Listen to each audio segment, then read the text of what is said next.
He had been here for so long that he had already forgotten how he got here. He did not remember his name, and the chair to which he was tied replaced his home. All he knew about himself was that his name was number 87, and he was just one of many test subjects in this laboratory. The elevator doors opened and 87 heard the doctor talking about experiment 2134, which turned out to be unsuccessful because after it no mutations were found in the patient. Men in combat suits came out of the elevator and walked with heavy steps along the tiles, which had blood stains on them. These people walked one after another, heading towards the laboratory in which the experimental subjects were located. One of these fighters reloaded his machine gun and said that after completing this mission they need to prepare to retreat. The rest of the fighters also began to reload their machine guns. When they were reloading, one guy said that he wanted to leave this hellish place. Number 87 couldn't move after being injected with painkillers, but he could hear everything the people around him were saying. There was an 4 with different liquids in the room. Near her there was a table for operations and on it lay bloody napkins, a scalpel, scissors and syringes. The doctor approached the test subject and injected an injection into a syringe from a can and said that after this injection, number 87 would fall asleep forever. The doctor filled the 4 with the lethal injection and attached the 4 tube to the test subject's vein. The injection began to flow through a tube through and 4 into the guy's body, and his body began to resist, and his veins began to swell. Soon the guy felt very strong relief in his body. It seemed to him that he was starting to fly into the air, but it was so light that he stopped feeling it. 87 tried to move his fingers, but he couldn't do it well. The guy realized that a large dose of opiates had entered his body.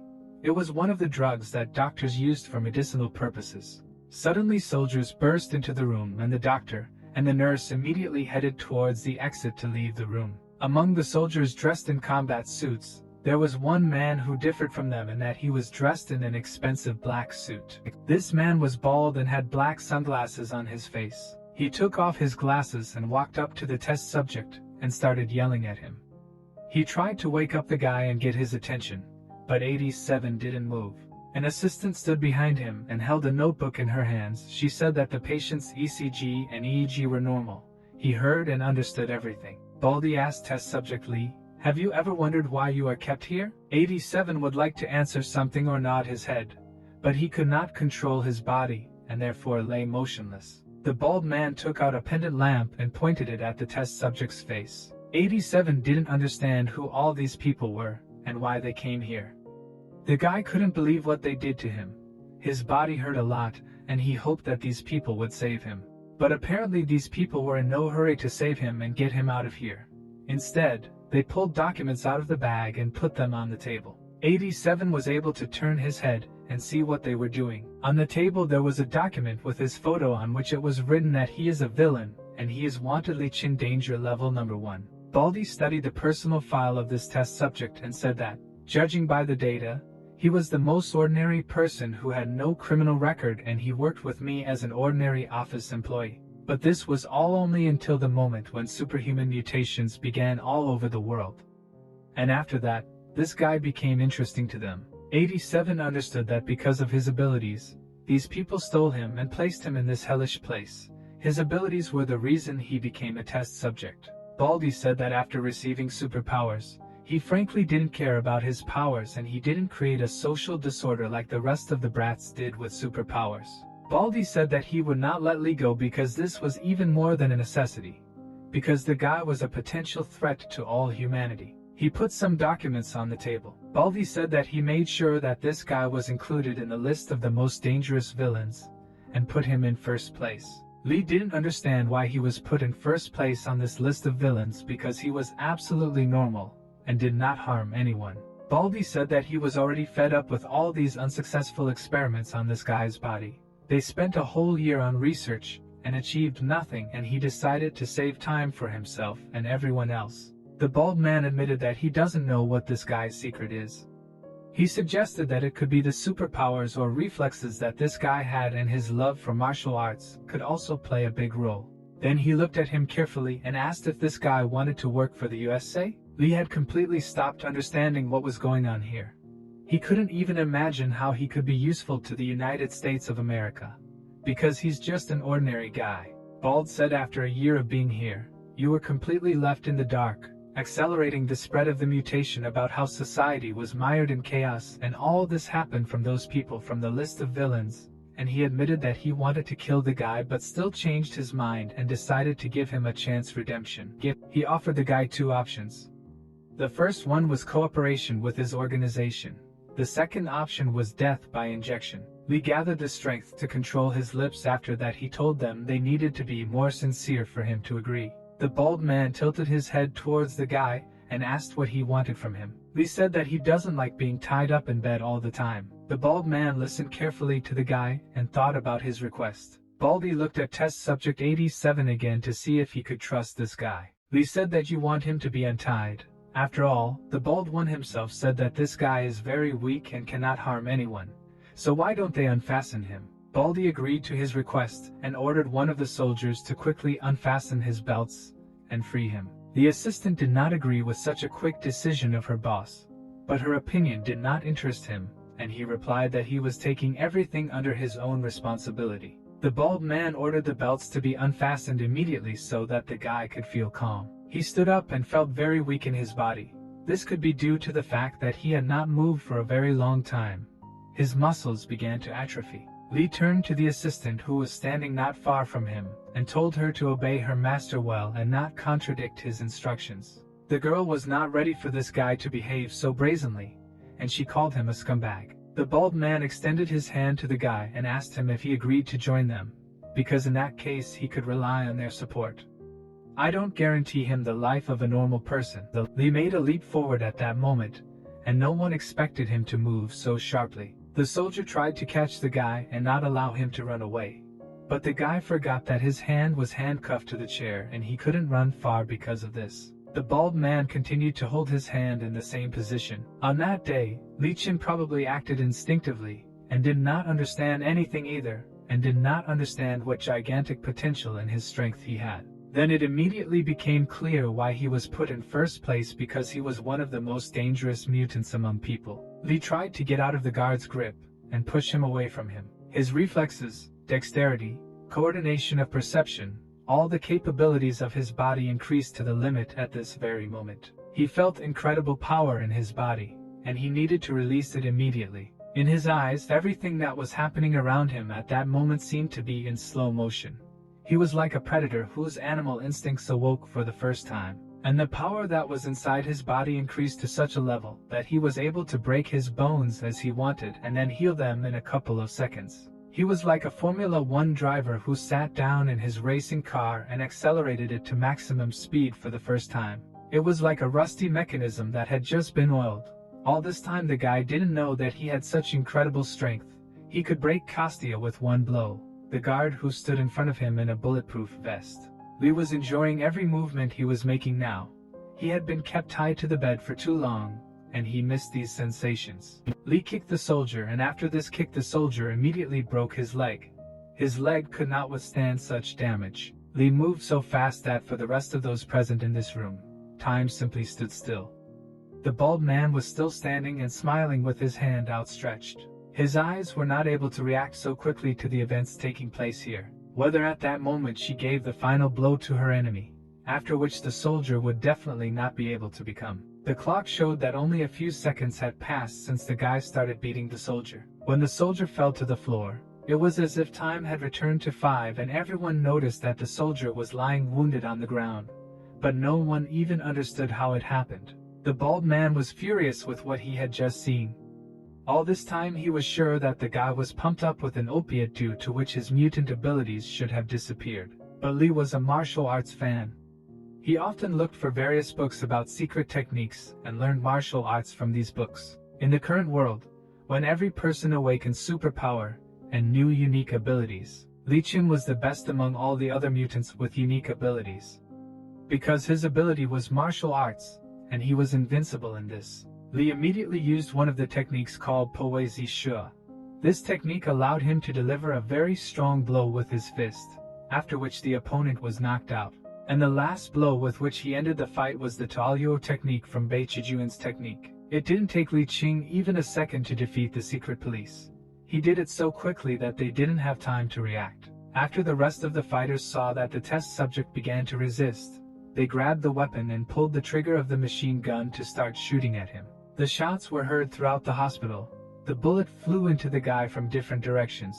But thanks to his good reaction, he managed to dodge all these bullets. Lee moved at incredibly fast speed and was able to get behind the soldier, and then began to tear their bodies apart. He killed them very quickly and mercilessly. Blood splashed in all directions and stained the entire room. The guy knocked weapons out of the hands of his opponents, so that they could no longer resist. He grabbed one of these soldiers by the throat and held him in front of him. He possessed such strength that he could allow himself to hold a soldier in front of him with one hand and use him as a human shield. The soldier did not understand what to do because he needed to attack the enemy, but he did not want to kill his comrade. But suddenly the guy threw the soldier's body at his enemy. The soldier got scared and pulled the trigger. He had no choice. He had to shoot his comrade. He was so scared that he fired a whole clip into the soldier's body. The soldier flew into the air. Lee waited until the soldier ran out of all the cartridges in his machine gun, and then immediately ran up to him and struck him with a sweep to make his opponent fall. He stabbed him right in the neck with his hand and broke his spine. Lee dealt with his opponents so quickly that many soldiers did not even understand where he was now.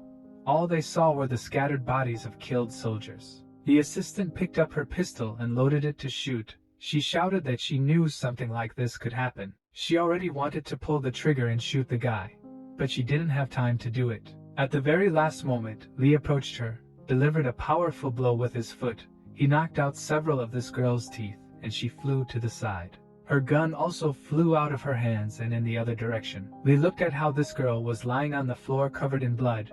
He didn't want to get dirty with her blood. Baldy understood that he was the only one left alive here and tried to crawl back to the wall as far as possible from this monster. Lee slowly walked closer and closer to him. Lee stopped next to him and said that now it was time to ask one question. The bald man was so scared that he could even concentrate. All he did was scream and beg for mercy. Lee finally decided to ask his question. He asked where they were now and asked the bald man to tell him who he was. But the bald man didn't want to answer right away. He had completely different plans. He was only thinking about how to kill this monster and stay alive. He saw that on the floor not far from him lay a loaded pistol, which his assistant had dropped. The agent will do a quick somersault to the side in order to pick up the gun from the floor and shoot at the guy. He managed to do this. He picked up the pistol and before pulling the trigger and firing a shot, he shouted the phrase, "Rot in hell, monster!" Lee managed to dodge these shots and tried to close the distance with his enemy. He hit him with a very strong kick from the bottom post. The blow was so strong that it broke the agent's ribs, and he began to have internal bleeding and began spitting blood. The agent fell to the floor and could not move. At that moment a gray notebook fell out of his jacket. Lee saw how this man spat out blood from his mouth for the last time and then died. He realized that he had killed everyone who was in this room. The guy noticed a notebook that was lying near the agent's corpse and decided to see what was written in this notebook. He came closer to it and picked it up from the floor, after which he began to read everything that was written in it. He saw that the notebook contained a lot of information about the spread of mutations and new subspecies of people. Lee learned about people who call themselves prophets. This is an association of 12 individuals with the power of the righteous. They are involved in creating a list of dangerous villains. The list contains villains with the most unpredictable powers that in the future they can use their powers with evil intentions, causing social and economic unrest. In this notebook it was written that the most dangerous of all mutant people was in first place and was the biggest threat. Lee was angry that he was called the most dangerous villain.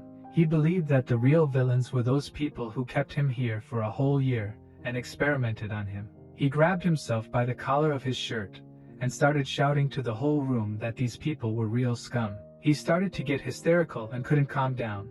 He kept shouting that these people are scum and human souls are just a toy for them. He knew that there were video cameras in the room through which he was being watched, and he decided to turn to the people who were sitting and watching him. He found one of the video cameras and looked straight into it, after which he shouted that he was getting out of here and they would not see him here anymore. Before leaving here to say goodbye, he looked at the video camera again and said that all the people who mocked him all this time will be punished. He will find them all no matter how they hide and then make them suffer. The man who had been watching the test subject all this time turned to the master and said that mutation number 87 had fully awakened. The scientists turned their heads to the gentleman to hear his opinion about this whole situation. One of the scientists said number 87 did not show any hope and they thought that his mutation would never awaken. But now he has such incredible power. Mr. reassured the scientists, "You said that everything is fine now. This building is located in the middle of the sea," and ordered the cells of the remaining prisoners to be immediately opened. This man was the head of the first-class military program, the foreman of the Central Department. The chief's words scared everyone very much because it was very dangerous to release the rest of the prisoners. But the chief said that in the end they could benefit from prisoner number 87. After all, if he fights with the rest of the prisoners, they will kill each other and destroy all the evidence. The boss was pleased that the most dangerous criminal had finally mutated and he now owned all the details of the evolution of mutants. Lee heard strange sounds in his cell. He turned his head towards the huge iron door and saw that it was starting to move. The door began to open on its own. There was no need to break it down. Lee gave it when it opened completely and tried to understand what was the catch. Why did these people decide to open the camera themselves? When the door opened completely, the guy couldn't believe that the very day had come when he could leave this terrible room. He stood and looked at the long corridor and felt that something terrible was about to happen, so he was in no hurry to leave. The sound of a loud siren appeared in the building and red lights began to burn in the corridors. There were a lot of iron doors in the corridor, and all these doors began to open one by one. Various mutants began to crawl out of the rooms. They all had red eyes and behaved like animals. The mutants began to attack each other. One of them was the first to jump on the guy who was standing next to him and bit him on the shoulder. The mutants acted thoughtlessly. They did not look like people. During the time they were here, they had already conducted a huge number of experiments that turned them into real monsters. Lee was in his room all this time and did not leave it. He watched these mutants kill each other. Blood spattered on his face. It was the blood of one of the mutants who killed right next to him. He wiped the blood from his face with his hand and looked at the monsters that were approaching him. He didn't want to fight these mutants and get his hands dirty. But he understood that he needed to defend himself from them and there was no other choice. One of the monsters jumped right on him. Lee dodged the blow of this monster but decided not to fight it because you were the mutant who was a monster not of his own free will. He was made like this, and he did not want to harm him. The mutant landed not far from the guy and wanted to immediately inflict another blow on him in order to kill him. But Lee turned his head towards this monster and told him to stop it immediately. He knew that the mutant was still capable of thinking like a human. Monster number 86 heard the guy's words and froze for a moment. He tried to understand what was happening now. Lee looked at how all these mutants were fighting among themselves, killing each other. Absolutely for no reason, only because animal instincts had awakened in them. He could not believe that they wanted to turn him into the same monster. But Lee understood that these scientists made one very fatal mistake. This mistake was that they were very arrogant and self-confident. When they opened the doors and released all these mutants, it seemed to them that Lee would enter the battle. But they could not even imagine that the guy would be able to leave here without even engaging in battle with these scum. Lee asked these monsters to step aside and make way for him because he was not going to kill them. He had much more important business than fighting garbage monsters. He wanted to kill those people who hid them here. He began to strengthen his body and allowed the mutagen that was in his body to improve his physical capabilities. Lee felt his body becoming stronger and stronger every second. He felt a strong surge of energy. The awakening of muscles and hidden strength abnormally changed his features. He looked like a wild predator, like the very embodiment of evil. This is the highest skill in Chinese martial arts that no one has ever achieved. For 2,000 years since the birth of martial arts, no one has been able to achieve such a balance between the mental and physical forces of their body. However, here it is right here and now, during the birth of superhumans. His eyes began to work like the eyes of a predator. His body was as strong as the body of a real tiger. He felt the awakening of animal instincts inside him. His breathing was deep and confident, and he immediately headed like a ferocious tiger towards the crowd of monsters. The warden carefully watched everything that was happening now and thought that even though he is the most powerful mutant, he will not be able to get out of here even if he destroys all the monsters that will be in his way, since this place is protected by the strongest steel in the world. The head of the prison understood that if everything got out of control, Then the authorities would be blamed for everything, and information about the unsuccessful experiments on the bodies of these mutants could not be allowed to leak to the media. He did not want conflicts with the US Department of Defense. But at the same time he understood that the US would certainly reward the source of this information. Therefore, it was necessary to get rid of everything as quickly as possible. The warden ordered the guy to start the self-destruction program, and this guy had no other choice. He pulled the lever, and after that the program was activated. The countdown has begun and they have 1 hour left before everything here blows up. This is the location of the United States Navy headquarters, which is located in Alaska. The helicopter landed on the landing pad, and from it above the admiral along with 2 soldiers. This man greeted a woman who was approaching the helicopter, accompanied by a security guard. The military man introduced himself and gave his name. He said that his name is Klauser, and he holds the position of advisor to the personnel department. Klauser extended his hand to the girl and greeted him, said that today he would be her military representative. The girl smiled and answered him that she felt free when she was next to the lieutenant, and suggested details in the helicopter. When people entered the helicopter, it immediately took off. The lieutenant felt very awkward when he was next to this girl. His cheeks began to turn red and show his sympathy for her. He said that by order of the president, the troops are transferred to this girl, and she has full authority to control the North Ocean prison and complete information of all 320 mutated prisoners. The girl crossed one of her legs over the other and stroked her leg with a gentle movement. Then she looked surprised, as if she did not expect that she would be trusted with the management of the prison. She replied that when they decided on the issue of this mutation, the president hoped to be on the same side with the troops and did not listen to her opinion. This girl was a security advisor and operator of a state of emergency for the President of the United States. The lieutenant took a book out of his bag and handed it to the girl. He asked her forgiveness for her frankness, and said that these mutants have only one outcome: to rot at the bottom of the sea. This man was Lieutenant Klauser, an advisor to the Department of Mutation Research in the United States, representatives of the military force. He handed this book to the girl, but instead the book was taken by her guard. The girl crossed her arms over her chest and said that she was not stupid to make decisions in the cabinet of ministers to imprison monsters and then not worry about the fact that they could never rebel there. She opened the book that the lieutenant gave her and began to carefully look at everything that was written there. She said that there was no transfer of construction authority. The troops were illegal, and without fear they deprived citizens of their freedom. This is more alarming than the fact that some mutant can breathe fire. Klauser looked this girl straight in the eyes and replied that perhaps now it would be better to worry that information about the list of dangerous villains could leak to the media. The girl looked him in the eyes and replied that she had been given full powers. She could decide for herself what to do.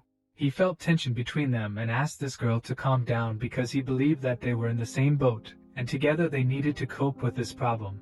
He said that you can rely on the prophets because their predictions are always correct and help them solve many problems. She told him that military personnel like him would never understand the seriousness of the existence of this list of villains. In the book that the lieutenant gave her, it was written about a man named Iso Daisuke. This man made a scandal around himself that he raped a high school student, but they could not prove it due to the lack of evidence, and the suspect was released. The lieutenant smiled and said that the rapist mentioned in this book was an elite defensive team coach. He is the leader of a martial arts sect that goes out to the largest illegal organization in the entire eastern part of the world. Before the awakening of his mutation, the Royal Police Department formed a special squad to fight him. However, after the awakening of his powers, everything was not at all as he had planned. He killed absolutely all the people who were supposed to neutralize him. The formation of the detachment then did not increase any successes. Lee had already killed a lot of mutants who tried to attack him, and at some point he got out of the ventilation shaft in the hope that finally there would be no monsters in front of him. But 87 was very mistaken, and unfortunately there were a lot of monsters in the prison, and he now fell for one of them. It was the same fighter that the lieutenant was talking about. He was standing right in front of him. His size was gigantic. He said, "I accidentally killed everyone here who fortunately remained, and you will be next." The girl thought about the lieutenant's words. She tried to understand how strong this man was. Lieutenant Klauser said that he could not call him a man because he was a real monster, and he was united with a man only by his appearance, and nothing more. He has the ability to regenerate the rebuilding of the epidermis and switch the genes of the epidermis. Extraordinary muscle strength and elasticity of the bones of the musculature of the body. Impossible for an ordinary person. Moreover, he is able to quickly eliminate his pain and regenerate lost limbs. Also, in addition to all his physical talents, he is excellent at wielding bladed weapons. The giant wanted to strike the first blow to his enemy, but as soon as he took the first step towards meeting him, the guy disappeared somewhere. Li decided not to waste time. He immediately attacked his opponent and wanted to eliminate him as quickly as possible. For this he dealt him a strong blow to the chest with his fist. The giant felt incredibly strong pain. His eyes turned red and almost fell out of his skull. Li understood that his opponent was very strong and he would have to fight for a long time to defeat him. After all, he was not like other weak mutants. The giant stopped at the other end of the corridor and began to examine her wound. He had a hole in his chest after the blow that Li dealt him. But nevertheless this giant did not die because he had the ability to regenerate. He immediately began to heal his body. He felt how he was healing early. His hands began to change their shape and turn into sharp claws. His fingers no longer looked like a human. He resembled a huge lizard. His skin was covered with red protective bristles that allowed his hands to be stronger. He was very angry that this guy dared to inflict such a strong blow on himself, and he attacked him in order to kill him. Li fought off this guy's attack by dodging it and then kicking him right in the head. For the first time in his life, the giant felt such severe pain. His head seemed to be split into 1,000 small pieces, and he felt this pain. Blood began to appear on his face. He couldn't stay on his feet and fell to the floor and made a loud sound. Li sat down opposite this giant and said, "Let me tell you one thing, pervert. No matter how strong your body is, the location of the left kidney in the system of 8 wonderful meridians you cannot change." Lieutenant Clauser said that this giant is able to survive even after his body has absorbed hundreds of bullets from a machine gun. It is almost impossible to kill him. The giant turned his head to the side and tried to put it back in place after the blow. He still couldn't come to his senses. Li jumped back when he saw what this giant was capable of, and the superpower of this monster began to scare him. The giant began to regenerate his body and his skin began to become covered with scales that protected his body. He looked like a huge lizard that covered its body with protective scales. Its teeth turned into sharp fangs and its gaze became predatory. The lieutenant admitted that the most incomprehensible ability that can be transmitted is a generative infection of DNA replication through the fluid of his body. The infectious person in this case loses his awareness of personality. He becomes a servant obeying his will without hesitation. If you give him free rein, he will immediately make an army of his subordinates out of all people, as if they were their own kind. Such slaves will be ideal fighters because they will not be afraid of absolutely anything and weapons will not kill them. With such words, further evolution is possible. The giant began to gradually turn into a bloodthirsty monster. His fingers turned into full-fledged sharp claws. His body was completely covered with protective scales. As the horns began to appear, he already resembled a demon in the flesh. This man no longer looked like a human. Li was not afraid to fight this monster even though he could be several times stronger than him. The guy still felt the courage and strength of a tiger in himself. He mastered combat techniques and knew how to fight against enemies who were much stronger than him.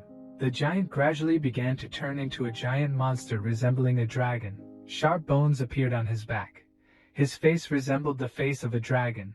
His body no longer looked like a human. He opened his predatory mouth and immediately attacked the guy in order to eat him. But Li knew how to resist such a big monster. He immediately grabbed it by the upper part of its mouth, and with his second hand tried to find a moment to block the lower part of its mouth. When he finally managed to do this, he began to tear this monster's mouth apart. Li began to suspect that this guy had the ability of immortality. But even despite this, she tried to fight him and used one of her techniques that allowed him to cut through the enemy's body with one blow. He pierced the body of his enemy right through and made a hole inside his body with one blow of his fist. The guy wanted to kill this monster once and for all. He stuck his hand so deep into its body that it was difficult for him to pull it back. But when he did, the monster was already lying dead and bleeding. Li felt a very strange sensation on his hand. He looked at it and saw that it was all stained with blood. But the problem was not the blood. Along with the blood of this monster, parasites appeared on his hand, which began to spread over his hand.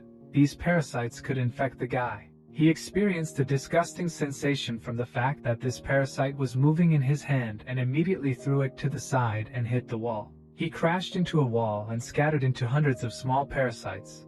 The guy thought that this parasite needed to be killed in a cleaner way. The lieutenant began to get nervous and constantly hit his briefcase with his fingers. He said that if it weren't for his pathetic and greedy exaggeration seeking to pollute water resources in order to inform everyone on their side of the fortress, they would not have been able to catch him before his full evolution. The girl asked what complete evolution means, and the lieutenant replied that in accordance with their plan, the demon kings in their final form will be equal in strength to the strongest of the 10 villains from this list. So one such king will be able to withstand an entire army. She looked down and saw that the north in front of her was the North Ocean prison and thought that the list of villains was unlikely to be the same as she had imagined it. The helicopter was already approaching its destination and was preparing to land. The Emer department, which was located on the Northern Ocean, was already waiting for a new manager to come to them. At the bottom of the ocean there was a center for the study of the human body. This center had an elevator that allowed people from the department to go to the lower floors underground. At the bottom there was a North Ocean prison where all the mutants were kept. There was a whole squad of special agents who were supposed to prevent chaos in the prison. Among them there was one giant fighter. He was the first general and his name was Diego. They had already gone down the elevator very deep underground and were not at a distance 2,600 m. In this place the monsters continued to kill each other in order to eat the brain. When the elevator descended at a distance of 36,000 m underground, the situation between the monsters was completely different. They were more intelligent here. One of these mutants even drank coffee. Lee found an elevator shaft near one of the corridors. He came as close as possible and looked at where this shaft led. He realized that he needed to go up. The height of this tunnel was gigantic, and when he raised his head up, he realized that he had a very difficult path ahead of him to climb the mountain. He still didn't understand what kind of place this was in which he kept all these mutants. After all, if there were such large tunnels here, it meant it was very difficult to get out. He couldn't believe that someone had the idea to make such a place to keep people here. Lee climbed out of this shaft and sat on the floor near the elevator doors. He examined his hand and tried to understand what was happening to him. He experienced strange sensations in his hand after touching the parasite. He felt that he was getting stronger, but he understood that this was just a side effect. Lee felt severe pain in his head and fell to the floor. He did not understand what these freaks had done to his body. Lee got up, didn't understand that he needed to move on. He couldn't stay in one place for a long time. He looked around him and all he saw was a bunch of dead mutants lying in the corridor. He heard strange sounds not far from him and realized that there was another living creature here. Lee knew where this creature was. He turned his head and said that he could hear its heartbeat because it was very loud and asked to get out of here now. The head of this mutant appeared from around the corner, and a child's voice asked for forgiveness for his presence. He did not want conflicts. Lee was very surprised when he heard a child's voice here. He did not expect that in this corridor there could be an intelligent mutant, and also a child. He decided to go to the wall and take a better look at this mutant. A little girl was sitting near the corpse of a nurse. She was hiding behind this corpse. The guy decided to ask her who she was and asked if she was integrated here. Lee saw her and felt creepy. He didn't expect to see such a monster. Before him was a real mutant. It was a girl with green hair. Her ears resembled gills like a fish. Her hands looked like the hands of a lizard. This girl apologized to him and said that her name was Anna. She said that Anna was not a monster. Anna was here just to see the doctor. Lee asked her who the hell is she and why she doesn't look human at all. Anna cried and asked not to hurt her because she just wanted to go home. Lee asked her to stop crying and asked if she knew how to get out of here. The girl again apologized to him and asked him not to hurt her. He calmed her down and said that he was not going to hurt her and rolled his eyes upward. After that he realized that he needed to move on. He continued down the long corridor. Don't pay attention to the girl. Lee walked along the corridors and saw various strange things. In one of the capsules there was a human hand separated from the body. Various documents were scattered on the floor. There were syringes and bloody napkins on the tables. He could not calmly continue to walk along the corridor because he felt that there was always someone behind him, as if someone was chasing him. When he turned his head, The same girl stood in front of him. She had been following him all this time. Anna was frightened by the stern look of this guy and decided to hide behind the wall. Then she apologized to him again for watching all this time. Lee realized that this girl was not a threat to him and calmed down. He asked the girl what illness she had in order to find out what was happening to her, but she could not answer him right away. Lee thought that she had a very strange symptom.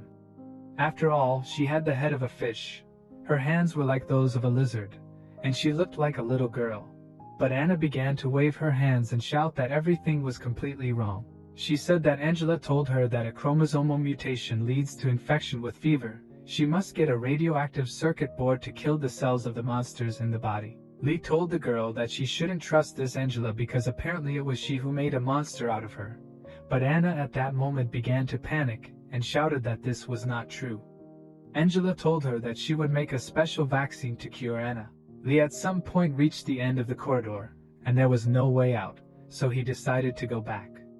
Anna followed him all this time. He tried to find at least some kind of staircase, and there was nothing nearby that even looked like a staircase. He became interested in what would happen if a fire started, how people would be able to leave the building. Lee again saw the corpse of a dead nurse who was lying near the wall, and asked Anna if she knew this woman. Perhaps it was the same Angela. Anna began to cry and snot began to flow out of her mouth. Anna said that if Angela hated her she would still be alive. She admitted that if a guy wants to get out of here, he can be helped in this by a good man whom Anna knows. But he is in the video surveillance room. Lee laughed when he heard that there could be good people in this prison, and he asked the girl if she knew why many people in this prison turn into monsters. He pointed his finger at one of the killed monsters and asked her to look at him and see if she knew why he became like this. The girl saw this monster and called him a giant. Such monsters usually scared her. The girl said that Angela told her that all these monsters are infected in order to be cannibals. They can harm others. Therefore, they had to be interned, that is, deprived of their freedom. Lee was very surprised when he heard such a theory about these monsters from the girl. He put his hands forward and cracked his fingers. He came up with a plan on how to escape from here, but realized that he might be seized by a cramp and therefore decided to first warm up a little before turning his idea into reality. Lee wanted to climb up the elevator tunnel. He made a jump and caught on one of the pipes that were in this tunnel. The guy felt that he would have to climb up for a very long time in order to finally get out of this terrible place. He began to grab onto the pipes that were on the walls and try to climb up. Suddenly, one of the wooden beams that he was climbing began to crack and he felt that he might fall. He understood that if he fell down here, his strong body would not withstand such a fall and he would most likely die. But the guy promised himself that he would get out of here at any cost. And this inspired him to climb further up. Before leaving this place I remembered that the girl had been standing in the elevator door all this time. The girl sat and looked at him with a pitiful look. She showed with all her appearance that she wanted to go with him. Anna really wanted to get out of here and was afraid that if this guy left now and left her alone here, then she would again be left to the mercy of fate. Lee extended his hand to her and said that she could come with him. He would help her get out of here. The only rule he asked her to follow was to never cry again because her crying was starting to irritate him. She hung on his back and said that she would never cry again. He felt his pulse and understood that his pulse was very calm. His body was filled with energy thanks to the mutation. And despite the fact that he had already climbed several floors up the mountain, his body still did not get tired. Suddenly there was a very loud sound in the elevator shaft. It was the sound of a gun being fired. On one of the floors of this prison there was a crazy prisoner. He held a doctor hostage and used him as a human shield. The soldiers pointed their weapons at him and could not shoot. It was test subject number 337. He had iron spikes sticking out of his head.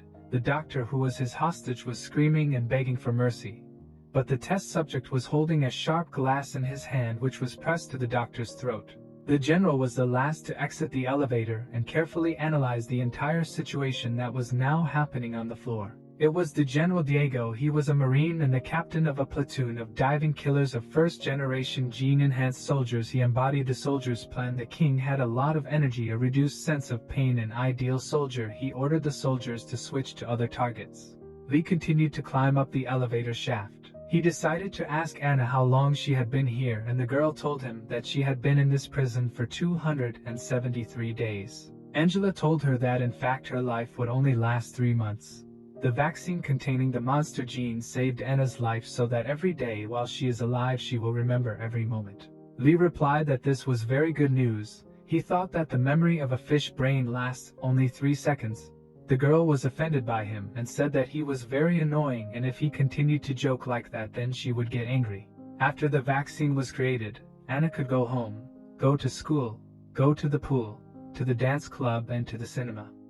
She asked her brother if he liked going to the cinema. Lee asked her again what she called him and the girl replied that she called him Big Brother because he defeated Lucifer, and that's why she calls him Big Brother. Lee was surprised when he found out that this loser's nickname was Lucifer. Then he told her that he was not a giant at all and should not be called brother or cousin. Anna made a dissatisfied expression on her face and began to make faces at Lee. Whether that she was making fun of him, the girl said that she didn't do anything, it just seemed to him. Together they raised their heads up and saw something very strange. They saw something that they didn't expect to see right now. There was an elevator above them and they were still able to find it. The guy immediately began to climb up as quickly as possible to get to it. They heard shots from machine guns. The sound came from the floor on which the elevator was parked. Lee began to climb up even faster in order to get into this elevator, but she acted very carefully so as not to be noticed. The prisoner was holding a hostage all this time and shouted that the soldiers should not move. If they came closer he would kill the hostage. The general replied that the soldiers could go and deal with other criminals. The soldier replied that he would not carry out his order and ordered all the other soldiers to move further along the corridor. The soldiers began to run down the corridor in search of new prisoners. The very first agent in their ranks who was armed with a pistol and a shield. They came across a group of mutated criminals who were holding a doctor hostage. One of the mutants said that if they came closer then they would kill this doctor. The doctor himself simply asked to be saved. The commander ordered to attack targets to kill and leave no one alive. They shot directly at the doctor's head, killing him immediately so that he would not interfere with them performing their operation. They started shooting and killed everyone who stood in front of them. They shot at the mutants, piercing their bodies with hundreds of bullets. They had an order to act radically and kill everyone they meet. Not a single monster should survive after this raid. A bloodbath began in the prison corridor. Monsters fell one after another. Shots provoked smoke that appeared in the corridors. The mutants, one after another, could not withstand such pressure. Bullets pierced their bodies and they died. Some mutants were more courageous and tried to resist this hail of bullets. But they still could not break through such an attack. After what powerful attack few were able to survive. General Diego stood directly opposite the prisoner who was holding the hostage with his hands. This prisoner warned the general that if he approached then the hostage would be killed immediately. Number 337 ordered the general to throw his pistol on the floor. But the general was not afraid of this prisoner. He seemed to him just an ordinary toy with which he could warm up. And after that, he took out his syringe, which contained mercury, and he decided to try his experiment number 011. His glasses allowed him to analyze the entire situation. The super-strength mercury battle serum 1 was in his syringe dramatically increases reflex sensitivity and neuron speed. No side effects were detected. He injected himself with this serum and felt a very strange pain in his hands. But this was only the entry powder before the serum began to act. He injected it into his neck. Then he pulled the syringe out of his neck and began to feel this substance begin to spread throughout his body. Number 337 was surprised that this man decided to inject some strange substance into his neck instead of resisting. He saw a pistol lying on the floor and immediately decided that he needed to immediately pick it up for self-defense. He understood that the general had given him this pistol to make the fight more interesting. After the gun stopped near the feet of this prisoner, the general told him to pick it up. Number 337 released the hostage and immediately jumped for the gun. When he picks up the gun from the floor, the general immediately took his gun out of his holster. They began a firefight, firing their entire clips at each other, each of them though staying alive, so they were very radical in their attacks. The smoke cleared and number 337 did not understand where his opponent had gone. He had just been standing in front of him, but now he is nowhere to be found. He lowered his head and saw that bullet casings were lying on the floor, but they were broken and dented, as if they had collided with something impenetrable. He fell to the floor and didn't know what to do. He He didn't understand how he could continue to fight this soldier because he was impenetrable. He resembled a huge rock that you couldn't pass through. The general still has one bullet in his pistol, and he can fire it at his head right now and not waste time. Number 337 started laughing like a psychopath and brought the gun to his head. He understood that there was no point in fighting anymore. He would be killed anyway. So he decided to kill himself. At this moment, the soldiers returned back to the boss and informed him that the job was done and all the mutants on this floor had been neutralized. The general said that so that the soldiers did not waste time simply because they only had 30 minutes. If they do not want to die along with these monsters, they need to hurry up before the messengers are here. They must destroy all the finished results associated with any experiments. He heard a strange sound and immediately drew attention to it. He did not understand where this sound was coming from, but his new locator suggested that besides them there were some other creatures on this floor. He turned his head towards the elevator and tried to understand where this strange sound was coming from. Then he turned his attention to the floor and realized that there really was someone here, but he was not in the elevator next to the elevator. Lee at that moment asked Anna to behave calmly, and in a few minutes they should have already found a way to get on this elevator to escape from here. Anna said that she would behave well. The general heard their dialogue and fired a shot. The bullet flew right near Lee's face and wounded his cheek. He looked up and saw a bullet hole that had just pierced the bottom of the elevator. Lee felt Anna's small paws no longer holding on to his body, and she began to fall. He turned his head back and saw that the girl was wounded by a bullet directly in the head, and because of this she began to fall down into the abyss of an endless tunnel. Lee didn't have time to grab her to save her. She fell very quickly, and he was simply not ready for it. In a few seconds, the girl fell so deep into this elevator shaft that she disappeared from sight. The general stood near the elevator and looked into the hole left by the bullet. He asked the mutant who was in the elevator shaft whether he was going to get out of there or would he sit there all his life. Lee is pleasantly angry because this man killed the innocent Anna, broke the bottom of the elevator with one blow, and got out there. He was so angry that he couldn't control his emotions. He had tears in his eyes because they had just killed an innocent girl whom he wanted to save, and now he wanted to avenge Anna and beat the crap out of this man. Lee wanted to take out all his anger on him. He began to inflict hundreds of quick blows on him with his fists and feet, destroying the body of this soldier. The general felt that his armor could not withstand such attacks. It was starting to break down. His suit had already stopped working. The pain he was experiencing was incredibly strong. Lee continued to throw hundreds of fast strikes that were impossible to dodge. He wanted to make this man suffer. He broke his bones with his blows. The general felt that with every blow a new bone was breaking. His suit began to tear and blood began to splash out of his body. He tightly clenched his fist from which blood was dripping and realized that he needed to finally calm down. After all, if this person continues to exist, then he will die immediately. Ali wanted to make him suffer. He stood directly opposite him and tried to catch his breath a little. The general was sitting on the floor and could not do anything. His bones were broken. Lee walked up to him and grabbed his shirt collar with his hands, then pulled him towards himself and wanted to look straight into his eyes. But instead of eyes he had cameras. Lee lifted this guy up and looked straight into his camera. Through the camera he conveyed to the rest of the soldiers that he was coming to them all, and then he would kill them. They would die a long and painful death. The warden became very scared after he heard the words of this abnormal mutant. He understood that even the best fighters were not ready to cope with him. Lee once again looked into the camera and said that he would kill absolutely everyone who is involved in what is happening here. He will kill everyone who made these people suffer and turn them into mutants, and these people will die a terrible death.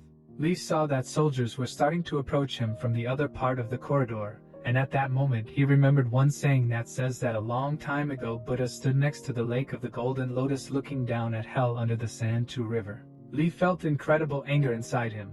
He could not suppress this anger, and allowed it to fill his body. Lee felt some kind of anger, gave him new strength and summoned an incredible beast. His body began to transform and become stronger. He felt that the mutagen in his body was beginning to mutate, making his muscles 10 times larger. He let anger into himself, thereby allowing the demon inside him to absorb his body. Number 87 still did not understand what his body was capable of, and was surprised every time when mutations changed the shape of his body and gave him new powers. Lee saw a crowd of soldiers standing at the other end of the corridor, and waited until they all gathered together in one place. The soldiers lined up in one group. In front of them stood a special agent with a shield. Everyone else prepared their machine guns to start shooting at the monster. Lee pushed off the ground with his foot, made a huge dent in the floor, and jumped straight towards them. He was ready to kill all these soldiers alone and make them suffer because he couldn't ask them to kill the innocent Anna. The size of the guy's body increased several times. He now looked like a giant who could crush a man with one foot. Despite the fact that his body was very large, he still moved very quickly and deftly, and in a couple of seconds was able to close the distance between himself and the soldiers. When they saw that he was already very close, there was fear in their eyes. They understood that the end had come for them, and they would not be able to defeat this monster. His rage was boundless. He brutally destroyed all these soldiers, tearing off their arms and legs. He tore off their heads, forced them to experience hellish pain before death. They even understood what was happening to them. All they saw was the torn off limbs of their brothers, and immediately after they noticed this, they felt that this monster was tearing off body parts from them. Their blood was everywhere and stained the corridors. Lee killed almost the entire squad of soldiers and stood on their bodies. When the smoke began to disappear, the soldiers saw a large and angry mutant standing in front of them. Lee saw that 2 whole soldiers were standing in front of him and still continued to resist. They stood at a distance of 3 m from him and tried to kill him with bullets. Lee easily dodged these bullets. He just moved to the side and they couldn't hit him. Lee swung his hand and tried to crush these people. He stomped the head of one of the soldiers into the floor and broke his skull. The second soldier hit his head so hard on the floor that a dent appeared in the floor. The soldiers who were still alive surrounded the guy from different sides. They started shooting at him with their machine guns, spending their entire clip on him. Lee dodged all these bullets and inflicted counterattacks on his enemies, after which they immediately died. He killed everyone who got in his way. A thirst for blood awoke in him, and he could not stop it. He began to like killing these cruel scum. He ran to the far side of the corridor to the rest of the soldiers. He very quickly closed the distance with them and was preparing to strike them with the next blow. He was like a train that was rushing towards them and from which it was impossible to escape. The last thing they saw before death was the cruel look of this monster. They were so scared that they even forgot to pull the trigger of their machine gun to shoot him. He was the real demon of everyone for their sins. This face was impossible to forget. This was the last thing they saw before their death. He ran along the corridor, leaving behind only a mountain of corpses. Everyone who came across him on the way were dead. He did not leave anyone alive. His hands began to burn with a purple flame every time he killed someone, and after the death of his enemies, his hands began to burn even more, and the effect intensified. Along the perimeter of the corridor lay the dead bodies of killed soldiers and were bleeding. Some of these soldiers were still alive, but they could not escape anywhere because their limbs were torn off. Some soldiers still tried to escape, but it was useless. Someone decided not to wait for his death and simply injected a lethal dose of poison into his neck that instantly killed him in order not to allow this monster to destroy them and not to force himself to suffer. Lee's body stopped emitting purple flames, but his body was still smoking after he tried to calm down. The surveillance department was shocked by what they had just seen through their cameras. They were not prepared for the fact that this mutant was so powerful. They began to panic and scream. Everyone who saw this atrocity was shocked by what was happening here now. The warden no longer looked so confident in himself and ran to the control panel to press the red button. One of the scientists tried to stop him, realizing that this was not a way out of the situation. A knife in the red button would not work, but the head of the prison simply pushed the scientist away from him. But the head of the prison pulled pistols from his holster and pointed them straight at the scientist. He was so intimidated that he was ready to kill everyone who stood in his way just to avoid falling into the hands of this monster. He fired a shot, and the bullet casings fell to the floor. The warden broke the protective glass and pressed the red button. Blood was spilled all over the table. The scientist was lying right next to the red button, with a bullet hole in his chest, blood from his body flowing all over the table. The timers responsible for the explosion were 24 minutes and 30 seconds. This time was quite enough to leave the prison territory. But after that, the head of the prison pressed the red button. The time on the timer changed. Now there are 3 minutes left before everything here explodes. The soldier approached the wall on which the timer was shown and was surprised when he saw that they only had 3 minutes left. He realized that something terrible was happening and they definitely would not get out of here. Besides the timer, they still had a lot of monsters on the floor that were still alive, and it's unlikely that these monsters would have let these people out of here alive. Lee continued to fight with everyone who got in his way, and at some point he met a pumped-up soldier in front of him who was ready to fight him. This thug immediately received a strong blow to his jaw with his fist, but he was able to hit back and hit something in the face. Ganta had been doing something wrong all his life. Only one day in his life when he saw a spider crawling under his feet. Pity suddenly arose in his heart. He ignored the spider and let it go. He has a photograph on his desk that shows him as a nurse and that same Anna, looking like a young family. He picked up this photograph and could not take his eyes off it. At that moment in the observation room on the screen he could see a mutant fighting with a strong soldier. The scientist looked at the photograph all this time and could not take his eyes off. He understood that he might die soon, and this photograph gave him hope for something better.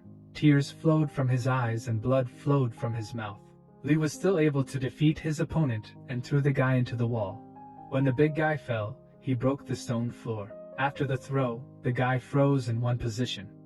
He tried to see his opponent and understand whether he would continue to fight him. This soldier was also a mutant.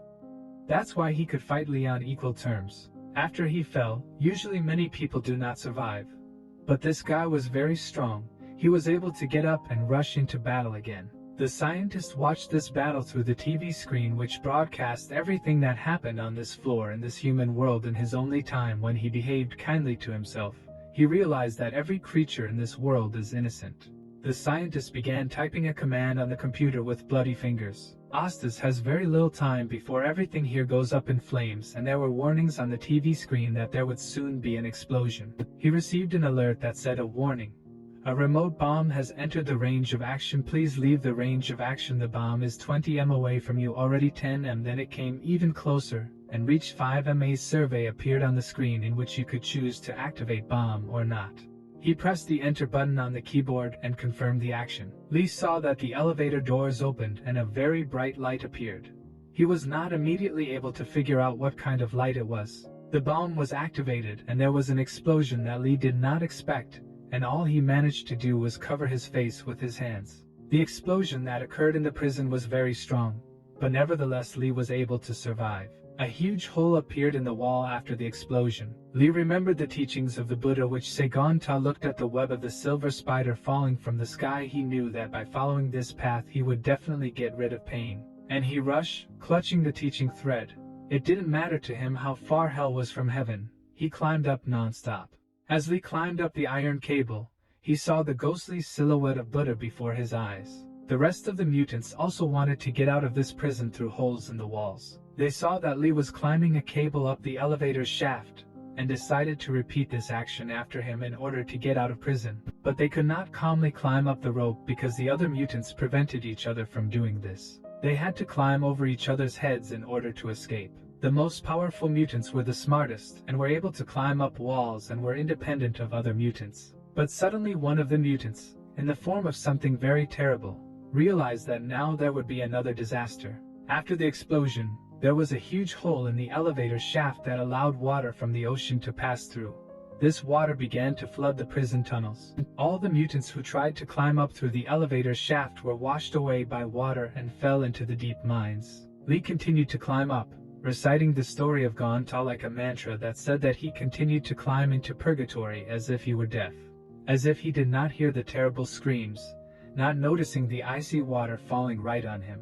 Lee did not want to give up and continued to climb up, and even the water could not stop him. But the situation became worse every minute because the tunnel shafts began to not withstand such a large water pressure, and the walls began to crack.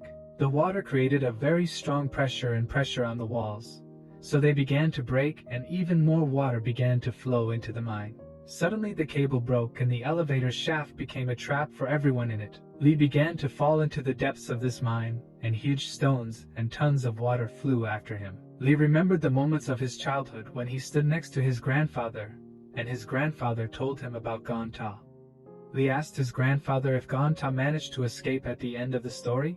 The grandfather thought about his grandson's question and said that it was difficult for him to answer this question. Grandfather admitted that he did not have the patience to listen to Fang Zhang's story to the end, and therefore he does not know what happened at the end of this story. He knelt down to be closer to his grandson and said to Li Qin, "Listen, the more knowledgeable you are in martial arts, the easier it will be for you to cope in various extreme situations." Grandfather said that when he was young, he joined the unit and learned many martial arts unknown to him before. And while Li Qin was still a child, he had poor health. Grandfather decided to teach him fighting skills so that the boy would grow up healthy and strong. However, until today he was very worried that the boy would not be able to inherit the formal style of the arts. The grandfather told the boy that he needed to grow up and wait until he came of age, and then his character would finally harden and he would need to learn to control himself in order not to cause big problems and be able to cope with them. Li was still just a child back then and didn't understand what his grandfather was talking about. But the old man at that moment no longer wanted to explain anything to the child and instead decided to show one of the martial arts techniques. He put his hands shoulder width apart and opened his palms to gather the energy of the sun into them. His body began to absorb magical solar energy, and his palms began to glow with a bright light. When he accumulated enough energy to make a sunbeam, he splashed this energy from his palms. Li covered his face with his hands so that this bright fiery ray would not blind him. Grandfather wanted to show in practice what studying martial arts could give him. The boy was shocked that his grandfather could do such cool things. He couldn't even believe that this was all true and that the most ordinary person could learn this. The grandfather, very serious, began to talk to his grandson and told him, "Li Qin, if one day you are across the pond in purgatory just like me, I hope that you can maintain your honest nature by understanding Zhiwu Zong Liang bushes made from your own mind. Probably you will calmly understand everything the essence of martial arts." Li flew down the elevator shaft, followed by huge stones, and the shaft was flooded. There was real chaos happening around, and it seemed that it was impossible to be calm in this situation. But Li was able to do it, and felt absolutely calm. He remembered the martial arts technique that his grandfather showed him as a child and decided to use it right now in order to escape. Li began to accumulate the energy of the sun in his hands in order to make a powerful burst of this energy. He managed to do it, release solar energy from his palms and clear his path of water. But this military equipment had electrical energy in it, so his body began to receive an electric shock after the electrical energy came into contact with the water. Li endured this pain and was able to clear the way for himself. Now all he had to do was get out of here. He had to cling to something to rise up, but there was nothing around him and nothing that could help him except flying stones. He jumped onto one of these stones, and after that he realized that they could be used as flying islands. He pushed off from one of these stones and jumped up. Li used these stones as steps to jump on and climb up. For several minutes he tried to climb up in this way, jumping from stone to stone, and at some point he saw that there was a hatch at the top. This hatch was the exit from this mine. If it is open, then he will finally be able to get out to freedom. Subject number 87. Li Qin felt a new surge of strength in his body when he saw that freedom was so close. Meanwhile, in the ocean area near the department and Amer, the waves in the ocean began to become larger and larger. People did not understand what this was connected with, because the ocean was supposed to be calm today, but the waves reached such sizes that they could sink entire ships. Something began to happen in the ocean. A very strange ocean divided into two halves, as if Moses parted the waves. In the center of the ocean stood a man with amazing magical abilities and, thanks to his superpowers, could hold a large submarine in the air. This man was dripping with water. He was dressed like an ordinary civilian in orange sneakers and ordinary pants. This guy looked like an ordinary person. His name was Pigo. He had a purple toy in the shape of a bunny in his pocket. Pigo said that it was becoming difficult for him to hold this boat. Next to him stood another guy with blonde hair and a yellow cape. He thanked Pigo for his efforts and for helping him. This guy is called Rorschach. He had a yellow metal glove on his right hand, thanks to which he could release a very strong laser that can cut anything. Rorschach was serious about destroying the submarine that was now hanging in the air. He released the laser from his glove and pointed it straight at the submarine. He decided to cut the hull of a submarine into two halves using a laser beam. 1 minute was enough for him to cut a giant submarine made of strong metals with a laser beam. The submarine once broke into two halves and fell to the ground. Pigo concentrated all his magical energy on the sailors who were in this submarine. Thanks to his superpowers, he lifted them into the air. Pigo pulled the prison warden out of the submarine and pulled him towards him so that they had the opportunity to talk with him. Rorschach approached the warden and wanted to have a serious conversation with him. The warden begged these two guys not to kill him. He said that he would tell everything he knew if they left him alive. Rorschach pointed his iron glove at the prison warden and activated his lightning strike superpower. After that, he asked the warden where is the number one villain. But before the boss had time to answer this question, a very strange sound sounded behind them, and they all paid attention to it. From a bunker that was located at the bottom of the ocean, a guy flew out and broke through the iron hatch that closed this bunker. Lee kicked out the iron hatch, after which his leg was broken and blood was flowing out of it. He tried to maneuver through the movements of his hands and land carefully. He managed to do it and landed on the ground. But after his landing, the guy felt that his leg was broken and it hurt a lot. He was already very tired and exhausted after everything that happened to him. These three people turned their attention to the guy who had just gotten out of the most secure prison in the whole world and immediately assumed that he was the number one villain. Lee ignored the pain he felt from his broken leg and began to walk forward. He slowly walked forward, leaving a trail of blood behind him. Lee walked past Rorschach and Pigott and didn't even notice them because his mind was now occupied with something completely different. He wanted to take revenge on the warden for everything that he did to him and the people who were in this prison. The warden took out his gun and started shooting at the guy. Rorschach doesn't understand what's going on here and was just watching everything from the side. He needed to figure out what was going on between these guys. The prison warden fired his pistol straight at Li Chen's head, but Li was so confident in himself that he was able to catch with his teeth what was flying at him. The warden screamed like a frightened child and at that moment realized that any resistance against this monster would be useless and impossible to defeat. Li hit the warden square in the head with his head and broke his skull. Li watched the prison warden fall to the ground and die. He had to fulfill the promises he made to himself and personally make sure that this scumbag was dead.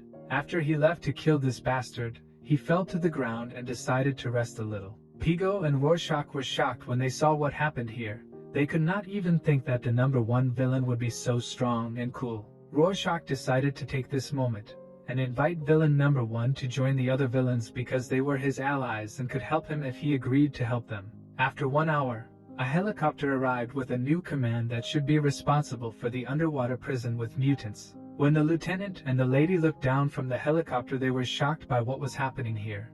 They did not understand where the Emer military base had disappeared. There was a real whirlpool in the water and the water flooded absolutely the entire military base that used to be here. A round iron machine with red lanterns appeared from the water.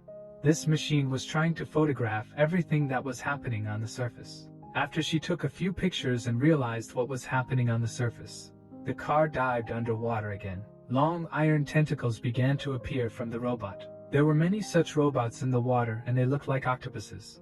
Their tentacles had built-in laser blasters that they could shoot. Octopus robots searched underwater for important weapon components that were located at a flooded military base. There was a big, loud explosion in the water. From the depths of the sea, a girl appeared from a body with large tentacles sticking out with huge laser guns. She was half human and half robot. She could breathe underwater thanks to a special mask. This girl was looking for something here but couldn't find it. She used a voice command and asked the octopus robot to repeat the recording it made on the surface of the water. Holographic pictures began to appear before her eyes, showing her all the pictures that the robotic octopuses managed to capture. Thanks to the photographs that her robot managed to take, she saw what was happening here exactly an hour ago. The girl called using her gadget to report everything to her boss and told him, "Father, I'm late. Our goal has already been saved. It was done by Pigo and a high school student who ruined our plan." The girl apologized to her father for being late and not being able to find out who this number one villain was. After that, she talked about how officials from the states had arrived here and asked if she needed to kill them. Her father gave her clear instructions on what she needed to do and then stopped contact. She found the very tunnel from which villain number one escaped. She ordered her robots to be the first to climb into this tunnel and find out if there were any other living creatures there. The robots began to carry out the orders of their mistress and took turns climbing into this tunnel. They went lower and lower into the mine in order to find at least some signs of life or information about villain number one. At the bottom of the tunnel, Anna's head flashed among me in the water, Maybe she was still alive. A girl entered the hall and walked forward with slow, calm steps. She had very long, slender legs and a confident gait. She walked along and soldiers stood on the sides and created a corridor for her from their bodies. The girl was dressed in full military uniform, and this uniform meant her high rank in the army. The soldiers saluted this girl and put their hand to her head. They said in chorus, "We wish you good health," to greet her. Her name was Natalie. She was an assistant to the ambassador of the United States of America and a researcher for the crew of the Red ISK third propeller of the Empire organization. Natalie stopped at the end of this room and raised her head up. In front of her stood tall, strong man with a scar. His name was Poyer on his face. This man had to check her for prohibited items before letting her pass further. He began to look at her clothes and tried to find a weapon or a prohibited item that she could have brought in her clothes. The man touched her body in all places in order to find forbidden objects. The girl knew this man and said that he was a stinking, faithful dog, you who follow all the orders of your master. They found no prohibited items from the girl and allowed her to enter the room when she entered and asked for forgiveness from the Duke for the sudden invasion. The Duke was glad that Natalie came to him. At that moment, Hertz was playing on his console. There were Coca-Cola cans standing next to him. Sitting next to the Duke was Princess Anna Anastasia, the only daughter of the heir to the throne, Prince Ivan, and the niece of Prince Nicholas IV. The Duke's name was Vladimir. He was the Duke of Kiev, a specially appointed prince, and acted as a goodwill ambassador. Natalie was very surprised when she saw Princess Anastasia here. She asked her what she was doing here. Duke Vladimir asked Natalie not to be angry with them for having a nice time together here. Natalie was very angry because he saw the princess here. She said that the princess was behaving inappropriately because there is now a war between them and the United States. There is a war going on in this place right now. There is fighting going on here. It is very dangerous to be here. But the princess replied that this time they are here just to sign a ceasefire agreement, and nothing dangerous will happen. Princess Anastasia took Natalie's hand and asked for forgiveness. She said that she really wanted to look at Hwaya and asked Natalie for permission to look at her at least once. Natalie was very surprised by the princess's unexpected desire and allowed her to look at Hwaya once.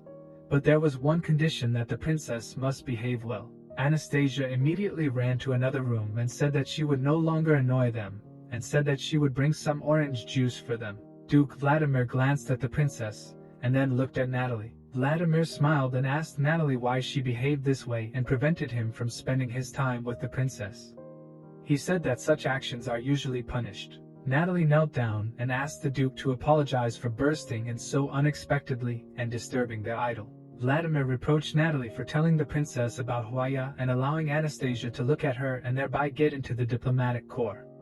He said that for such actions, manipulation of Princess Natalie could simply be executed. Vladimir was furious that they didn't allow him to become a princess, because the last prince had left for a while and they allowed his princess daughter to come to enemy territory where she could be killed. Natalie said that she did not want this.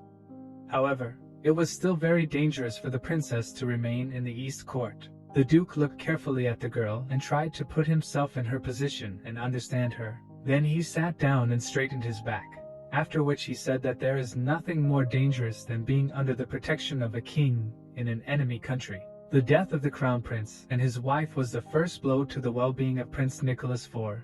He not only lost his children, but the weaker and weaker every day the old one takes over the prince. The political conflict between the first Princess Isabella and the second prince erupted into a furious battle for the throne.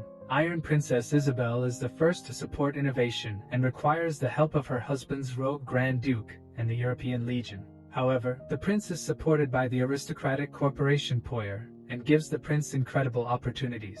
Natalie replied to the Duke that some people from the Ripper class of the third crew supported everyone who innovations of Princess Isabel I.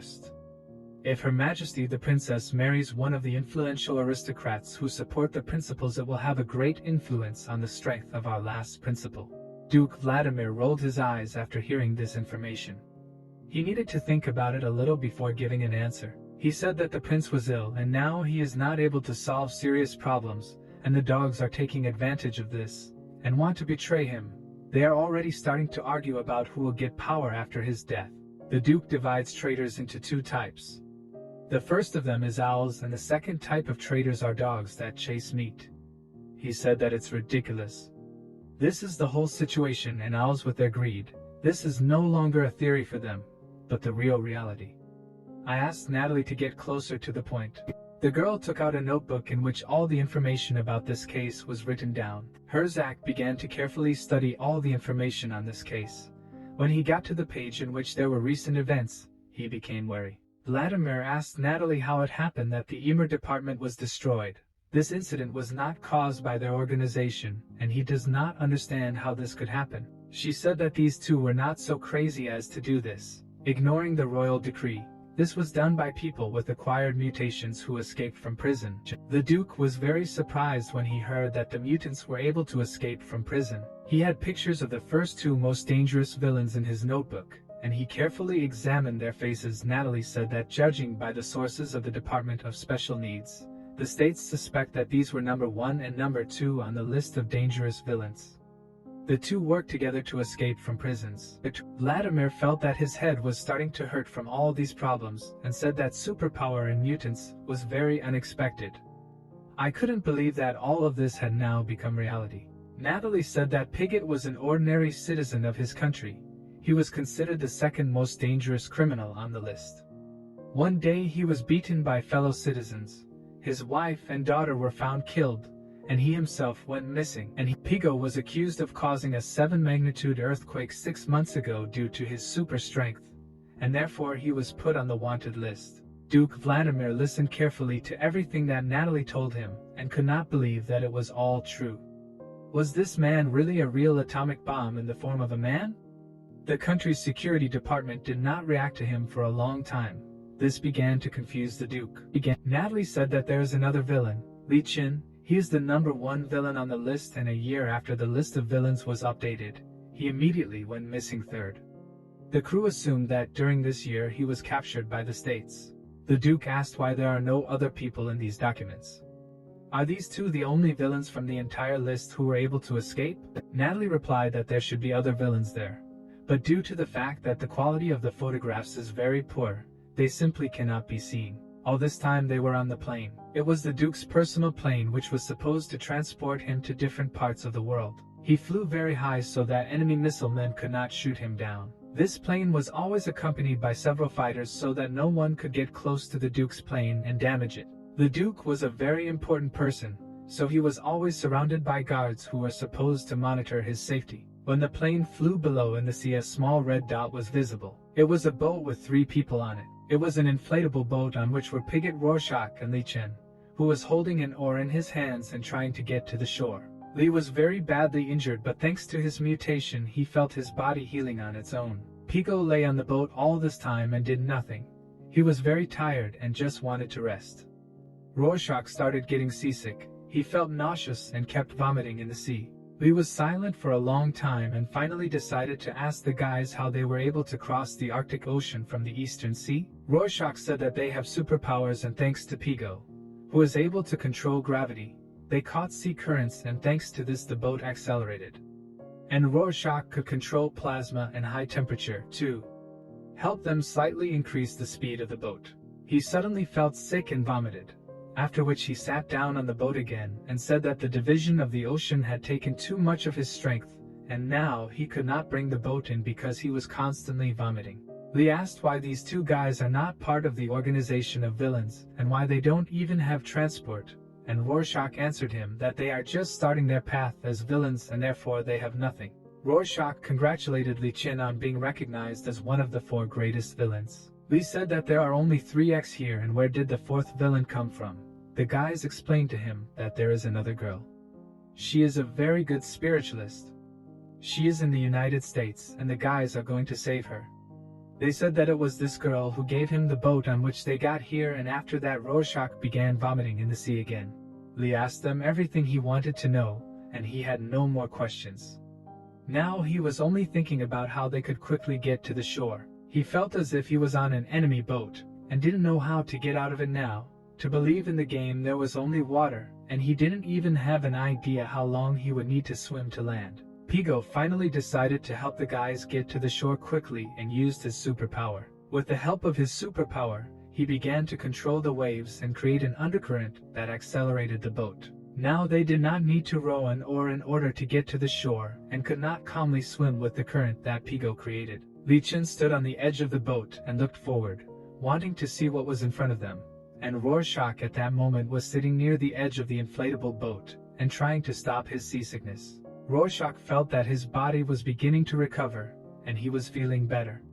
Apparently, the seasickness had finally passed. He sat down in the middle of the boat, and decided to talk to the other guys and take stock. Rorschach said that a year ago Li was kidnapped by US intelligence agencies and locked in his secret prison for mutants at the bottom of the ocean for experiments, and then when there was a bondage in the prison, he escaped. Li didn't understand why this guy was talking about this now and asked him if he really didn't believe in this story. Rorschach and Pigo looked at each other and decided that you need to be careful with this guy. Rorschach felt awkward and began to apologize to the guy.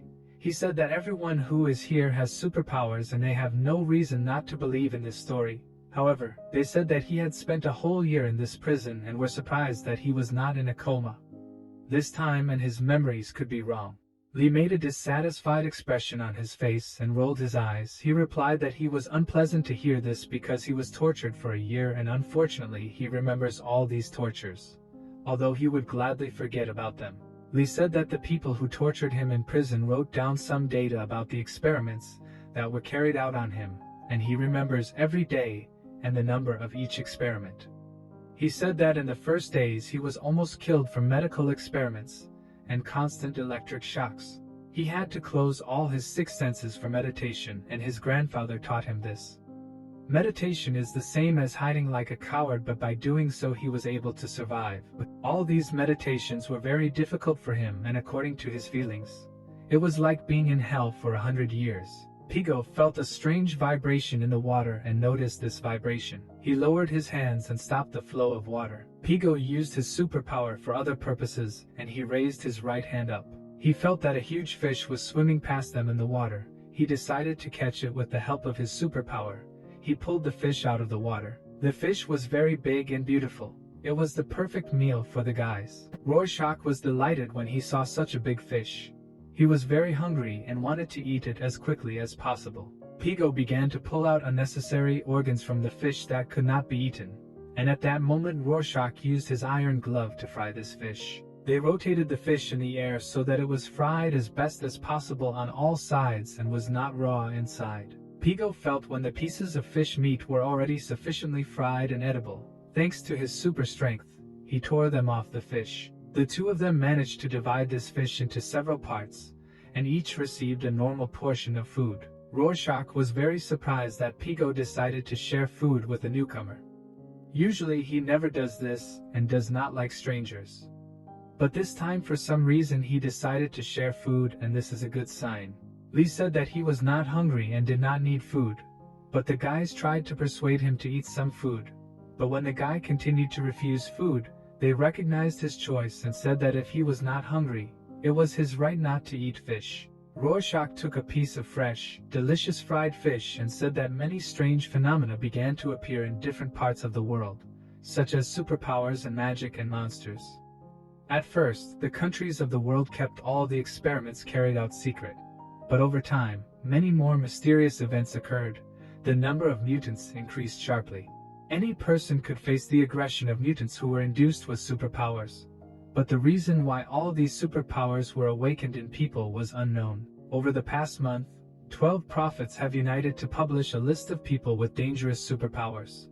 Those on this list were predicted by the prophets to be able to use superpowers for crimes in the future. Rorschach said that on the internet there is a list of dangerous villains who scare civilians. He handed the phone to the guy and said that until now the authorities have not yet recognized the authenticity of this list, and moreover, the personal data of these villains is not completely filled out.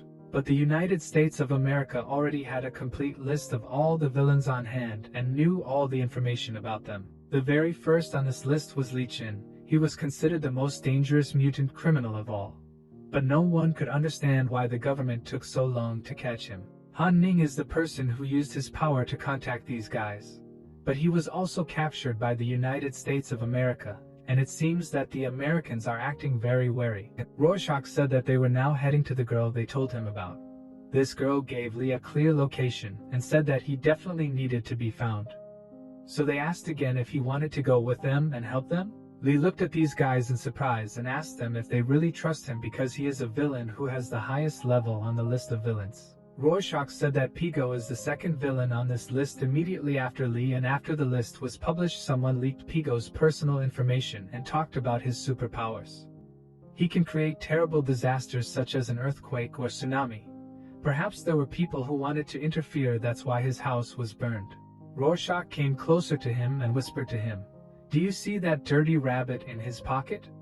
This is the only thing he has left from his wife's daughter." Fortunately, Rorschach was in the right place at the right time and could not save Pigo and calm him down. After all, at this moment he is ready to destroy the entire city because these people killed his wife and daughter. Lee felt very creepy when he heard this story, and he didn't understand how he should feel about Pigo now. Rorschach asked him not to worry about this because Han Lee locked part of his memory and feelings in the middle of him, and he doesn't remember this. This girl spent a lot of energy on this spell, and because of this she couldn't contact the guys for a long time. Lee asked this guy what his rank was among the villains. Rorschach began to feel awkward and said that his name was not on the list of these villains. He just wanted to help a girl named Han. Because she couldn't contact strong villains like Lee or Pigo, and he is the only one who keeps in touch and can help her unite all the strong villains into one team.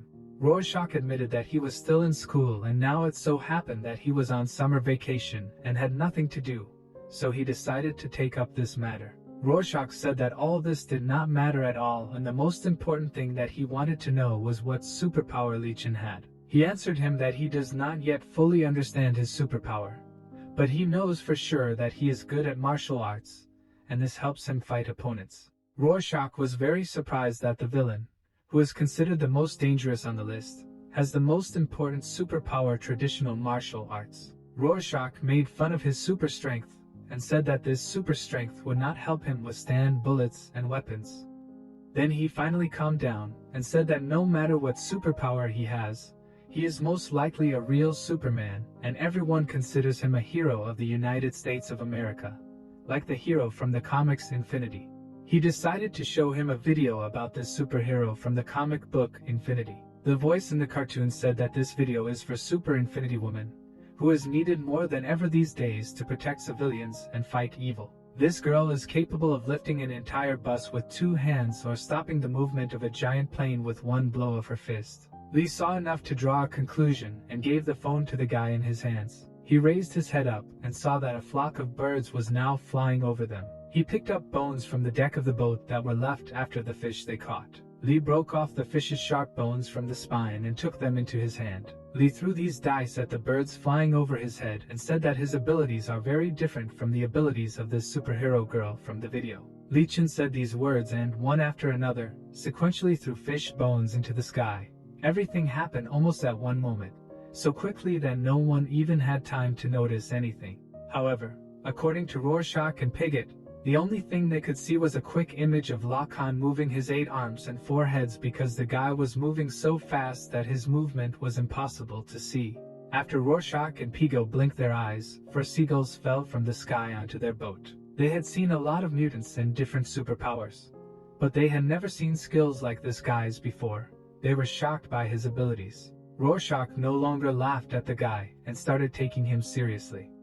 He decided to ask him again how he killed all those people in prison. Lee said that he doesn't remember well how he managed to kill all those mutant people who were near him in prison. He was furious then and could not control himself, so this moment was not imprinted in his memory.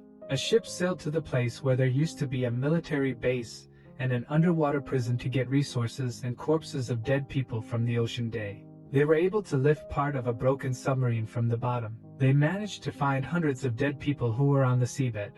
But this was only a small part of all the dead who died on the day of the prison riot and ended up in this disaster.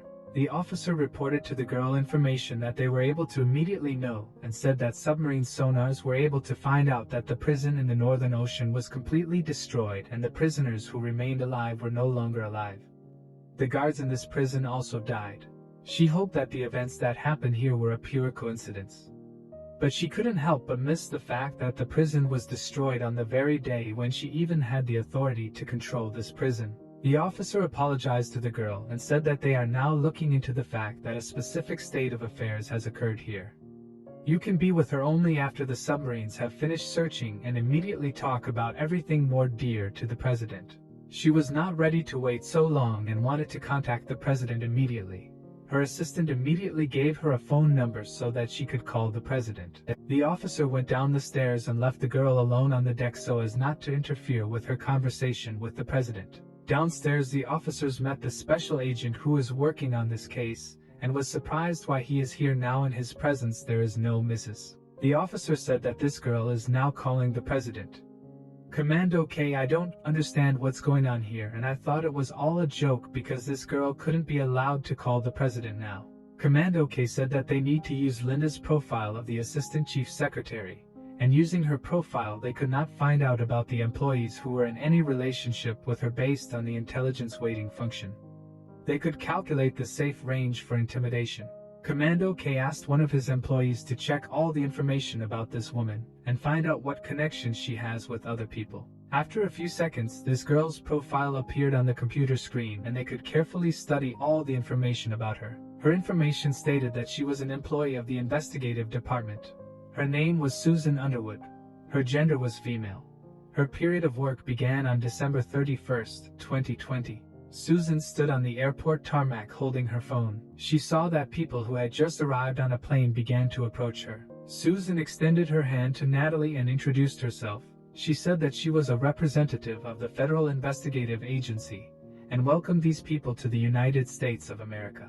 Hertz Vladimir and Princess Anastasia got off the plane. Prinasa was in the States for the first time in her entire life, and while driving everything seemed very beautiful and unusual. After 5 hours of conversation between the two countries at a gas station near the beach, they decided to take a break. Susan took out her laptop and sent a message to Linda saying that it was very difficult to find a place without cameras in which to correspond. Linda sent a file with important information to the girl and asked her opinion about this file. Susan wrote that it looks exactly the same as the third project they did before. Linda did not agree with her and tried to find out the reason why she did not like this project. Susan wrote a long message that said there is no report or announcement. Even the lowest members of Congress never knew about the existence of this project since no signature was found from the senior operating agency to the federal department. This project will be rejected. An emergency procedure will be immediately initiated by all employees who connected will be arrested in emergency cases.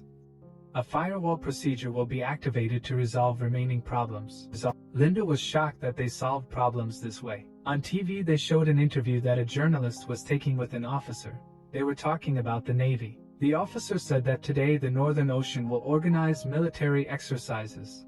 The ocean around it will be blocked, and it will be impossible to swim through it. Susan asked Linda not to get involved in this matter because she could get into serious trouble through it. Linda said that if they do manage to find any information, then they will need to immediately notify her about it. At that moment, 3 of the most dangerous criminals in the whole world entered the gas station building and wanted something to eat or drink. Pigo warned the guys that they had a very long journey ahead of them, and therefore it was necessary to find a large backpack in which they could put a lot of food, chocolate, soda and toilet paper. Lee didn't understand why people in the United States wear such strange clothes like they were sold at a gas station, and Rorschach will explain to him that now it's Halloween in the country, and that's why all the strange ones disappear. Rorschach wanted to pay for the food they collected using his phone using Alipay. But then he remembered that he had run out of money in his account. Lee was at that moment looking for clothes in the store so that he could finally look like a normal person. He found a cool tracksuit that reminded him of the clothes of martial artists, and said that he would pay for it later when he had money, but for now he would take it for free. Rorschach did not share the guy's decision and said that theft is very humiliating and it is better to pay even if it is your last money. Rorschach came up with an ingenious plan to visit the casino and find a random gang of robbers, then capture them and take away all the money from them that was not stolen. In this way and will not be able to earn some money and save. Rorschach told the guys that in America, with only $4 million, they could create an organization of villains, and after that they would need to work on advertising in order to increase their income.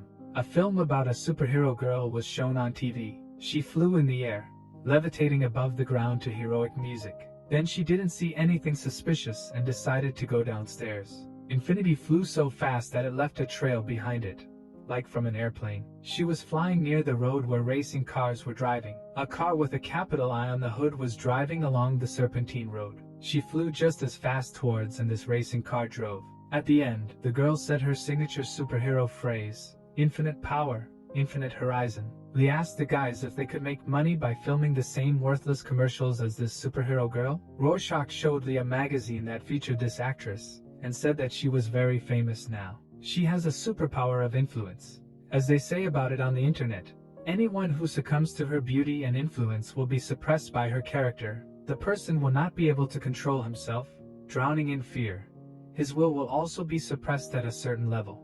People who work on TV constantly call her for advertising because she helps them increase views. This girl has become the most media personality in the whole world due to her superpower of charm. She can influence people's emotions and manipulate their affections. This girl always tries to catch the viewer's gaze in order to use her charms of charm and get all the attention of the person who is looking at her. Many people consider her to be a real angel who descended from heaven to earth to save our world with her beauty. Lee asked Rorschach if he was a fan of hers and the guy said that he had never thought about it.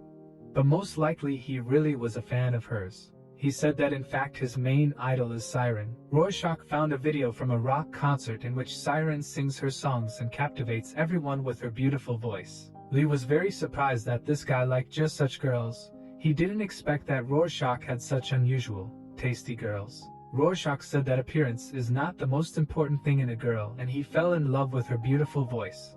All she sings are his favorite songs from anime, and they are friends with her online.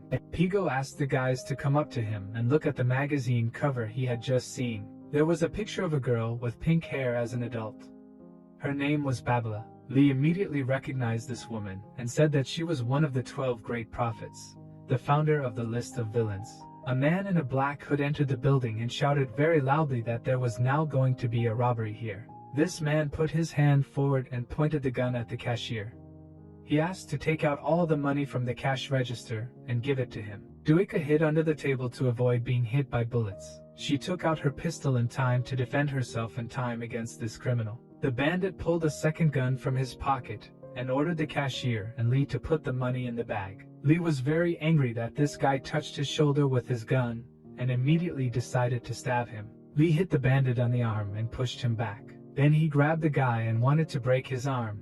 The bandit started screaming in pain. Pigo decided to help his friend and also intervened in the fight using his superpower. Pigo raised his pistol in the air so that the bandits were left without weapons. He began to squeeze this gun and turn it into a useless piece of metal. The bandit had already begun to cry in pain because Lee was squeezing his hand very tightly and could hardly restrain himself from breaking it. Rorschach did not understand why the bandit was screaming so much in pain, and Lee explained to him that there are a lot of nerves in the hand that cause pain. He let go of the bandit and let him fall to the floor. The criminal was so shocked by the pain that he lost consciousness and began to foam at the mouth. The girl didn't have time to look at the faces of these superheroes. They left very quickly after they dealt with the bandits. She sat down at the table and exhaled with relief because the bandit was neutralized. She was surprised that at that moment the real owners of superpower were in the establishment. She looked out the window and saw these guys breaking into her car and going to steal it. Lee reminded the guy of his words about the fact that stealing other people's things is humiliating. But Rorschach wasn't thinking about it at all right now and was busy getting out of here as quickly as possible. Pigo started the car engine and changed gears so that the car started to move. He pressed the gas pedal with my foot and the car moved forward. They stole a new Chevrolet from that girl from the cafe and therefore they had to leave here as quickly as possible. Pigo drove the car very professionally and knew how to maneuver it at high speed. She ran out of the establishment and wanted to stop them. But it was too late. They had already started leaving here. The worker turned to Sir K and reported to him that he had just found the criminals they were looking for. But there were some problems. Mr. K went to the computer and looked at what was happening there. The video camera that was in this girl's car was able to capture all three guys who had just stolen the car. Mr. K took the document on which the faces of the suspects were drawn and matched them with the people in the car. He ordered all services to suspend the national search because he finally managed to find these criminals. He ordered measures to be taken to ensure the completion of the mission will expand the target area further to the northwest of the department. The order of the United States Investigative Agency. An emergency meeting was held at FBI headquarters. A man in front of the screen told the rest of the participants that the event would take place tomorrow evening at the Jean Lanhua Hotel, where Vice President Watt and his wife would welcome the Grand Duke of Kiev, who had flown in from Ukraine. The Vice President and the Ukrainian Hertz will read out their words, and 12 agents in their intelligence services will be responsible for the lack of security in the room. At that moment, a fly landed on the jacket of one of the agents. Every floor in this building will be filled with U.S. police and Jean Lanhua's security team. Outside the hall there are 4 special forces squads in constant readiness for battle. The director listened carefully to the entire lecture about preparations for this event, but still felt that something was confusing him in this regard, but could not understand what exactly. Susan burst into the room where the girl was preparing for the event. She apologized to all the participants in the event and said that she was a little late. She was very surprised when she saw the general director here and asked for forgiveness again. The general director said that the meeting was over for today and everyone could be free. The special agents began to leave their offices one by one and left the general director here with Susan. She once again apologized to the CEO for being late and said that 3 guys with superpowers stole her car. The director was very unhappy with her lateness and began to nervously beat his finger on the table. Then he asked the girl if she knew why she worked here. He couldn't stand it and started shouting at her and said, "Do you really think that I chose you as my assistant just because of your beautiful face? Or because of your high results at the Intelligence Institute? No. If you are full of justice, you must always be ready for injustice." She asked the director for forgiveness and did not know how to respond to these words. He has said this many times but decided to repeat once again that the original intelligence agency brigade was approved by the council member trust. He reproached her that if they believe in these SIA worms that operate secretly everywhere, then the FBI will not be able to build up much power. However, if the council members trust her, then they will obviously listen to her recommendations. He ordered her to use all the resources and limitless power of this great nation and do what she must do no matter what. He believes that familiar faces always have a better chance of not trusting. So getting rid of the influence of her father and bringing the director all the evidence of the crime of golden teeth costs nothing for this girl. The director asked her to stop doing nonsense and start doing serious things to make her country even stronger. Susan saluted her director and said that she would do everything in the best possible way. After that, she left the room and the CEO was left alone sitting in his chair. A red light lit up on his back.